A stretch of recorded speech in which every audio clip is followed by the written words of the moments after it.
Bonsoir, chers frères et sœurs. Que la grâce et la faveur du Seigneur Jésus soient sur nous encore et encore. Alors, une exhortation qui pourra nous faire du bien. Nous sommes dans Matthieu 4 à partir du verset 17. Et dès ce moment, Jésus commença à prêcher et à dire: repentez-vous, car le royaume des cieux est proche. Nous devons nous repentir. Bientôt, le royaume des cieux va apparaître. Le royaume des cieux va se manifester. Et ceux qui se sont repentis trouveront la grâce et la faveur de Dieu en ce jour. Et encore, pour nous qui avons déjà reçu le Seigneur Jésus, nous devons aller prêcher comme Jésus. Le verset continue dit: comme il marchait le long de la mer de Galilée, il vit deux frères, Simon appelé Pierre et André son frère, qui jetaient un filet dans la mer, car ils étaient pêcheurs. Dans leur travail, dans l'amour pour le travail, c'est des gens dévoués, des gens qui se sont donnés à leur activité. C'est cette activité qui les nourrit, qui nourrit leur famille. C'est cette activité qui fait d'eux ce qu'ils sont. Mais regardez, il leur dit: suivez-moi et je vous ferai pêcheurs d'hommes. Et le verset continue: aussitôt, ils laissaient les filets et le suivirent.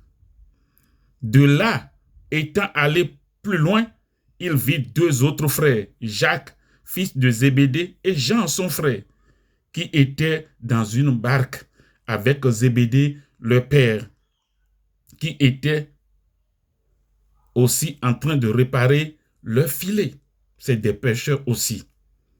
Il les appela, et aussitôt, ils laissaient la barque et leur père et le suivirent. Mon frère, ma soeur, le royaume des cieux est proche. Quand l'appel vient vers toi, n'hésite pas. Ici, nous voyons que ceux-là que Jésus a appelés, ils étaient dans leur travail. Ils étaient devant leur vie, ce qui va les faire subsister. Ils étaient en train de faire ce travail-là quand Jésus les a appelés. Et quand Jésus les a appelés, et c'est Jésus qui les a appelés, ces hommes n'ont pas hésité. Non, ils n'ont pas attendu. Ils se sont précipités. Et ils ont suivi Jésus en laissant leur filet, en laissant leur barque, en laissant leur père. Ils sont partis. Mon frère, la Bible dit: celui qui voudra sauver sa vie va la perdre. Mais celui qui perd sa vie à cause de Jésus va la retrouver. Si tu perds ta vie à cause de Jésus, tu vas la retrouver. Mais si tu t'accroches à ta vie, tu vas la perdre. Ces pécheurs n'ont pas résisté à l'appel. Ils se sont donnés en même temps. Ils ont obéi à l'appel que Jésus les a lancé. Jésus ne se promenait pas avec des millions, des milliards. Il n'avait pas un véhicule qui va les impacter. Non, il marchait. Mais ils ont vu que si nous suivons cette personne, si nous suivons ce Jésus, notre vie sera transformée. Et ils ont décidé le jour-là. Ils l'ont suivi jusqu'à la fin de leur jour. Ils sont au ciel en train de nous attendre. Les autres, malgré qu'ils sont aussi dans leur travail, Jean et Jacques, avec leur papa, ils ne se sont pas accrochés à leur père, à leur famille pour dire: ah, je ne peux pas répondre à l'appel de Jésus.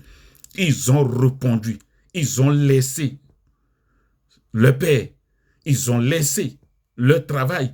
Ils ont suivi Jésus. Mon frère, il y a une leçon ici. que tu dois comprendre, que tu dois garder. C'est quoi?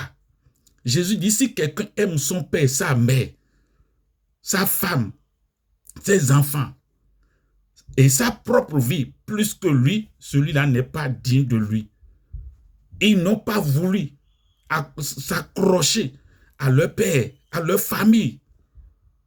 Quand ils regardent Jésus, ils ont tout oublié, ils ont tout abandonné pour suivre Jésus. Mon frère, si tu veux sauver ta vie, ces 2 leçons, garde-les. Ne t'accroche pas à ta vie. Ne t'accroche pas à tes parents pour refuser l'appel de Jésus. Beaucoup ont refusé l'appel de Jésus aujourd'hui. Pourquoi? Parce que leurs parents, leurs amis, ils vont dire, ils vont le critiquer. C'est pourquoi eux, ils ont refusé de suivre Jésus. Laisse-moi te dire, tu es sur une mauvaise voie. Donne ta vie à Jésus et tu seras sauvé. Que Dieu te bénisse et qu'il te place au bon endroit, au bon moment en ce jour, au nom de Jésus. Amen.